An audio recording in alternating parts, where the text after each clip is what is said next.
आज जो हम बात करेंगे वो वीड्स के बारे में बात करेंगे। किसके बारे में? जिसको हिंदी में खरपतवार कहते हैं। यानी कि प्लांट के साथ जो प्लांट होते हैं हम जिनका हम क्रॉप प्रोडक्शन के लिए जिन प्लांट्स का हम इस्तेमाल करते हैं, ठीक है, उसके साथ जो अनवांटेड प्लांट आ जाता है, ऐसे प्लांट को हम वीड्स कहते हैं। किसको कहते हैं? अनवांटेड।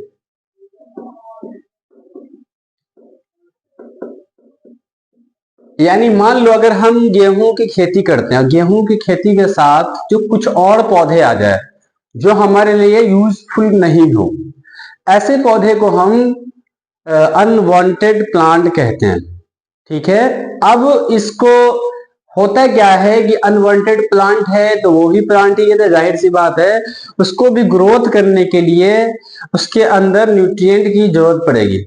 तो जो न्यूट्रिएंट एक प्लांट को क्रॉप को मिल रहा था जिससे हम प्रोडक्शन कर रहे थे, अब वो प्लांट को न्यूट्रिशन अनवांटेड प्लांट को भी मिलना शुरू हो जाएगा। तो पहला काम क्या होता है कि वीड को हम क्या करते हैं, अनवांटेड प्लांट को अलग कर देते हैं। उसके लिए या तो हाथ से उस पौधे को उखाड़ के फेंक दिया जाए, है ना, लेकिन कभी कभी क्या होता है कि वो सक्सेसफुल नहीं होता है, तो उसके लिए हम इस्तेमाल करते हैं, किसका इस्तेमाल करते हैं? वीडीसाइड्स का। वीडीसाइड्स का हिंदी में कहते हैं ये है खरपतवार, और वीडीसाइड्स को कहते हैं खरपतवार नाशी।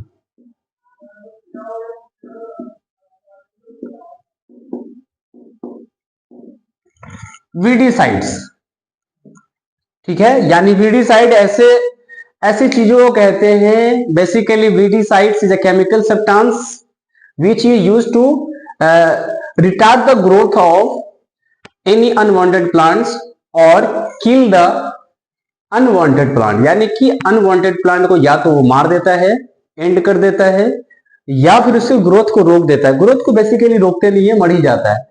जैसे आपने वीडीसाइड्स का नाम सुना होगा, 2,4-D इसका नाम सुना होगा, है ना, ये बेसिकली वीडीसाइड्स पाए जाते हैं। तो ये अनवांटेड प्लांट के अंदर पाया जाता है, यानी कि ऐसा केमिकल सब्सटेंस या ऐसी चीजें जो क्या करे, वीड्स को खत्म कर दे, वीडीसाइड कहलाता है। ठीक है, और ये इसके एग्जांपल है वीडीसाइड्स के, आए हुए पेपर में कई बार इसके। अच्छा, ये तो हो गया वीड्स। अब वीड्स के बाद क्या होता है कि पानी का छिड़काव करते हैं, इरिगेशन कहते हैं, इसको हिंदी में सिंचाई। ठीक है, अब इरिगेशन के अंदर क्या होता है कि जिस तरीके से इंसान को बॉडी में पानी की जरूरत पड़ती है न्यूट्रिएंट के अलावा, इसी तरीके से पेड़ पौधे को भी ग्रोथ करवाने के लिए इरिगेशन यानी पानी की जरूरत पड़ती है, और पानी को देने के लिए अलग अलग इस्तेमाल करते हैं, अलग अलग मेथड का। कुछ मेथड ऐसे होते हैं, ड्रिप मेथड होता है, स्प्रिंकलर मेथड होता है।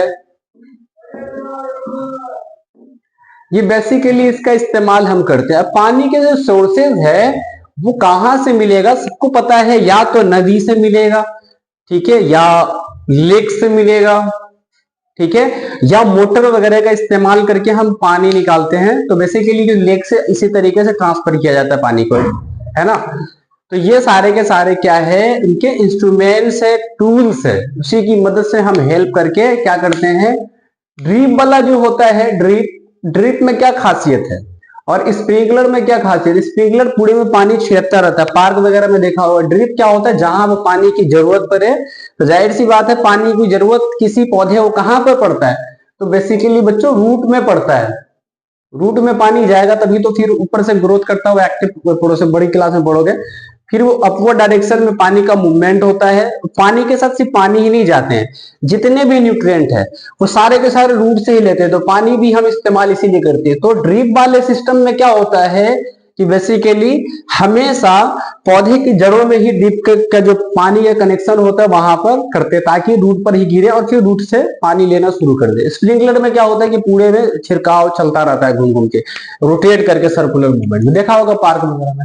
ठीक है, तो ये था इरिगेशन करने का, क्योंकि जब तक पानी नहीं मिलेगा, जैसे पिछली क्लास में मैं आपको बताया था, पहला ही इंट्रोडक्शन वाली क्लास में, कि जो क्रॉप होता है वो दो तरीके का होता है, एक रबी है, एक खरीफ है।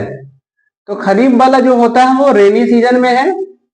अब रेनी सीजन में इसका मतलब क्या है कि इस वक्त क्या होगा, पानी ही पानी होगा, क्योंकि रेन हो रहा है पानी। और जब पानी होगा तो इसका मतलब क्या हुआ कि जिस जो खरीफ के सीजन में जो पौधा किया जाएगा, प्लांट को उगाया जाएगा, उस सीजन में ज्यादातर पानी होगा, यानी कि उस प्लांट को पानी ज्यादा चाहिए। जैसे धान का पौधा है भाई, पानी ही सबसे पहला ही चरण होता है कि पानी के अंदर ही बोया जाता है, और पानी अगर सूख गया तो फिर पानी इसके अंदर डाला जाता है। ठीक है, रबी वाला जो फसल है ये विंटर सीजन में पाया जाता है। हालांकि पानी की इनकी भी जरूरत होती है, तो इसको कैसे पूरा किया जाता है, इस तरीके से पूरा किया जाता है ना, केनाल सिस्टम द्वारा भी पानी को लेके जाया जाता है। बेसिकली बहुत सारे मेथड है, ठीक है, पानी को लेकर के। हाँ, रबी किस में है, विंटर में है, यानी इस समय पानी चाहिए। जैसे मान लीजिए वीट की खेती है, गेहूं, गांव में देखा होगा अक्सर, तो पानी क्या करते, किसी सिस्टम द्वारा, मोटर द्वारा इसके जड़ों में, रूट तक पहुंचाया जाता है, फिर जाकर ये ग्रोथ करता है न्यूट्रिएंट के साथ साथ। तो ये खासियत है इनके अंदर इरिगेशन। अब क्या है कि अब ये पौधा हो गया, अब जब पौधा बढ़ेगा तो इसको मैनूर चाहिए, फर्टिलाइजर चाहिए और बढ़िया से ग्रोथ करने के लिए। इसके बारे में मैंने पहले बता रखा है, ठीक है। वो साथ में भी जरूरत होता है, बाद में भी छिड़कते। जैसे जैसे मान लो खेती जैसे की जाती है, तो सबसे पहली बात, जैसे गेहूं की खेती देखा होगा आपने, तो गेहूं जब जैसे छिड़कते हैं ना, उसी दौरान ही इसके अंदर क्या दिया जाता है, या तो फर्टिलाइजर या खाद दिया जाता है, मैन्यूर दिया जाता है, उर्वरक या खाद इसके अंदर दिया जाता है।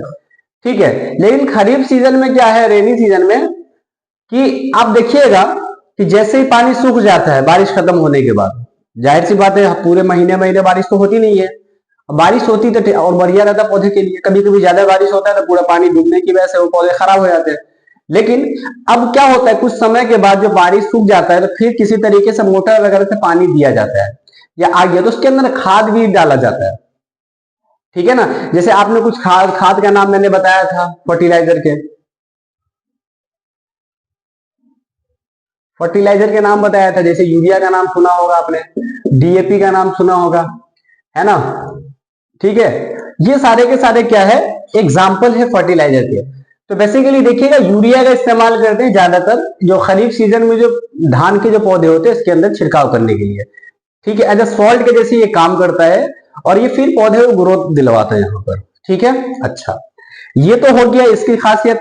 ठीक है, अब ये तो फर्टिलाइजर मिल गया, अब अगला चरण क्या होता है, अब जाहिर सी बात है इसको पानी भी मिल रहा है, इसको न्यूट्रिशन भी मिल रहा है, भाई दोनों चीजें मिल रहा है। तो क्या चाहिए पौधे को, पौधे को चाहिए सिर्फ और सिर्फ ये चाहिए, न्यूट्रिशन चाहिए, पानी चाहिए, और फोटोसिंथेसिस के लिए तो वहां से सनलाइट की रोशनी मिल ही रहा है, एनर्जी मिल रहा है, वो जाहिर सी बात है वो ग्रोथ करेगा।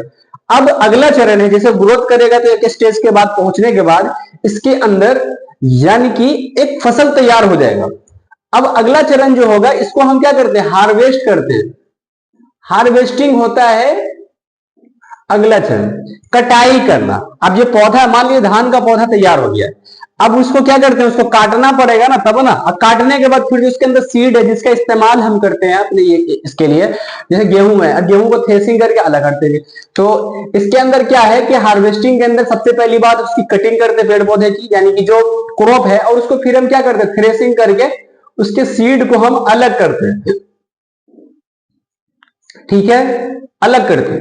अब जाहिर सी बात है, हमने पहली क्लास में बताया था कि इंडिया जो है बहुत बड़ी कंट्री है, मान लीजिए हिंदुस्तान है, मान लीजिए हिंदुस्तान बहुत बड़ी कंट्री है।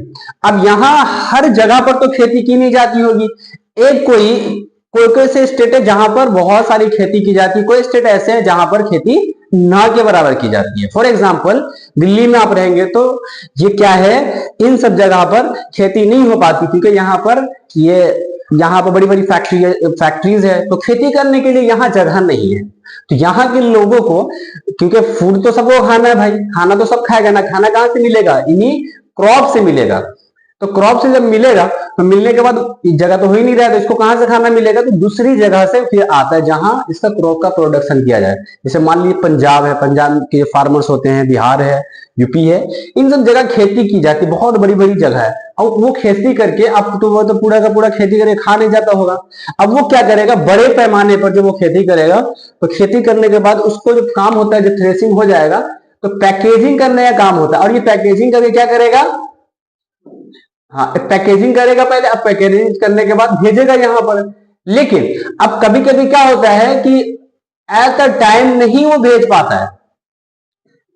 अब किस तरीके से, जो हार्वेस्टिंग कैसे करेगा, थ्रेसिंग द्वारा करेगा, पिकिंग द्वारा करेगा, अलग अलग तरीके से इनकी तरीका होता है, ठीक है। लेकिन बड़े पैमाने पर जब होगा तो जाहिर सी बात थ्रेसिंग करना पड़ेगा। और थ्रेसिंग करने के बाद एक तो पैकेजिंग हो गया वहां पर, ठीक है भाई, अच्छी बात है।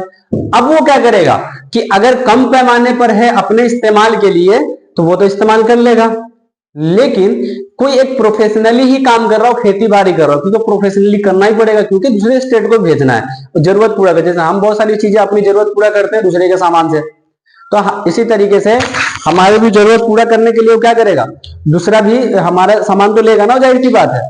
तो क्या होता है कि जब बड़े पैमाने पर होता है तो उसको हम फिर क्या करते हैं, स्टोरेज करते हैं। क्या करते हैं,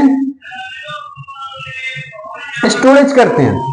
अब स्टोरेज करने का मतलब है, जैसे देखा होगा बचपन में हम लोग देखते थे कि जैसे धान की खेती हुई या आलू की खेती हुई या गेहूं की खेती हुई, तो उसको या तो बहुत सारे लोग क्या करते थे, एक बड़े से सिलेंड्रिकल शेप का एक डब्बा आता था, उसके अंदर पैकिंग करते थे, ठीक है ना, जिसको गांव में कोठी कहा जाता है। कोठी तो दूसरी चीज होता है, बंगला वगैरह बड़ा बड़ा, ठीक है, लेकिन ऐसे लोग कहते थे। हाँ, अब उसके अंदर जमा करते थे और जमा करने के बाद अपने घरों में, लेकिन बाद में कुछ सिस्टम बने, यानी कि एक संस्था बनी, या हम ये कह सकते हैं इन द सेंस एक जगह प्लेस बनी जहां पर कुछ पैसे लेते हैं और एज अ रेंट पर वो उन सारे के सारे क्रॉप को अपने पास रखते हैं। जैसे कि सिलो का नाम सुना होगा आपने, सिलोस, हाँ, तो यहां पर जाकर उनको स्टोर किया जाता है। इसको ठंडा घर भी कहा जाता है।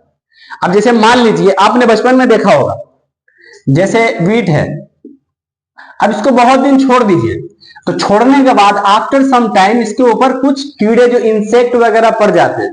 अब इंसेक्ट पड़ेगा तो धान का हो जाएगा, या सॉरी गेहूं क्या हो जाएगा, खराब हो जाएगा, या दूसरे कोई भी क्रॉप खराब हो जाएगा। जो घून वगैरह कहते हैं ना, कि घून लग गया इसके अंदर, लगते हैं ना, हाँ, सड़ जाता है। तो अब उसको ठीक करने के लिए क्या करना पड़ेगा, तो उसके अंदर ऐसी चीजें डाली जाएगी, ऐसे ऑक्सीडेंट डाले जा सकते हैं या ऐसे केमिकल्स डाले जा सकते हैं ताकि वो खराब ना हो, उसे बचाने के लिए। जैसे बचपन में देखा होगा आपने कि जो गेहूं है, अब इसके अंदर रखे हुआ है बड़ा सा डब्बा में, ठीक है, अब डब्बा के अंदर घुन लग गया, अब इसको बचाया कैसे यार, घुन लग जा रहा है। तो या तो गांव के लोग क्या करते थे, पहले बढ़िया से सुखा देते, बाहर ले जाके छत पर हो या खेत में हो या कहीं पर फील्ड में सुखाते थे, बजाते बिछाकर, पूरा फैलाकर। और उसके बाद अभी भी बहुत सारे लोग ऐसे हैं, एक तो सबसे पहली बात, खेती जब कटेगा तो कटने का पैकेजिंग के दौरान जब स्टोरेज करने वाले होते हैं तो उस दौरान ही बढ़िया से सुखा देते ताकि उसके अंदर जो ह्यूमिडिटी हो पूरा का पूरा खत्म हो जाए, ठीक है। अब गांव के लोग ऐसे थोड़ी है कि हाँ चलो यार सिर्फ सुखा दिया था काम बन गया, नहीं, वो क्या करते हैं उसके अंदर, आपने नीम का देखा होगा, पत्ता वगैरह उसके अंदर डाल देते हैं, नीम की जो लीव्स होती है उनको डाल दिया। डालने से क्या होगा, देखा होगा आपने कभी, नीम के लीव्स को आप थोड़ा चख के देखना, बड़ा ही कड़वा होता है। अब जैसे कड़वा होगा तो जाहिर सी बात है वो बेचारा तो ऐसे उससे डर के मारे भाई अरे यार ना कड़वा चीज है, तो वो इससे भी बच जाता है। और बहुत सारी चीजें केमिकल उसके अंदर डाल के उसको यानी कि खराब होने से बचाते हैं। तो ये था इसको खराब होने से बचाने का। इस चैप्टर के अंदर यही सारी चीजें थी और कोई चीज नहीं था। क्रॉप प्रोडक्शन के अंदर बचाए कैसे जा सकते हैं, और ये सारी चीजें थी चैप्टर के अंदर। उसके अलावा इस चैप्टर में अब कुछ बचा नहीं है। और फिर भी मैंने फिर कहा था कि इंडिया क्या है, हम ऐसे कंट्री में रहते हैं जिस कंट्री का डे बाय डे पॉपुलेशन, बल्कि कंट्री ही नहीं पूरे वर्ल्ड का पॉपुलेशन बढ़ता जा रहा है। तो जगह जितना था उतना आज भी है, और बल्कि डिफॉरेस्टेशन करने की वजह से आज डे बाय डे और ज्यादा जगह क्या हो रही है, खत्म होती जा रही है।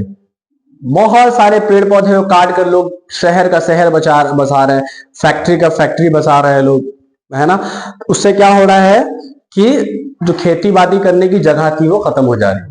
तो इसीलिए जो अब जो खेती की जाती है तो बेसिकली कैसी खेती की जाती है, सिस्टमेटिक, यानी कि स्मार्ट खेती की जाती है। जैसे आप कुछ कंट्री में देखेंगे, वहां पर एक बिल्डिंग बनते हैं और बिल्डिंग के अंदर एक नेचुरल आर्टिफिशियल कंडीशन अप्लाई किया जाता है, ठीक है, खेती करने के लिए।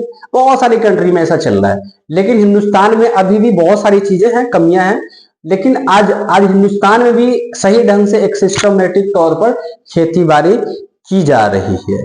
अब जैसे एक चीज और, मैंने जायद का जो फसल पढ़ाया था, यानी कि जायद क्रॉप जो पढ़ाया था, तो उस वक्त मैंने क्या बताया था कि न्यूट्रिएंट, मान लीजिए कि धान की पहले हमने गेहूं की खेती की या धान की खेती की। अब इस बीच में हम क्या करते हैं, कुछ दिनों के लिए जगह को छोड़ देते हैं, कुछ समय के लिए, है ना। हाँ, अब इसको क्या कहा जाता है, कुछ जमाने के लिए छोड़ दिया जाता है, रहने दें।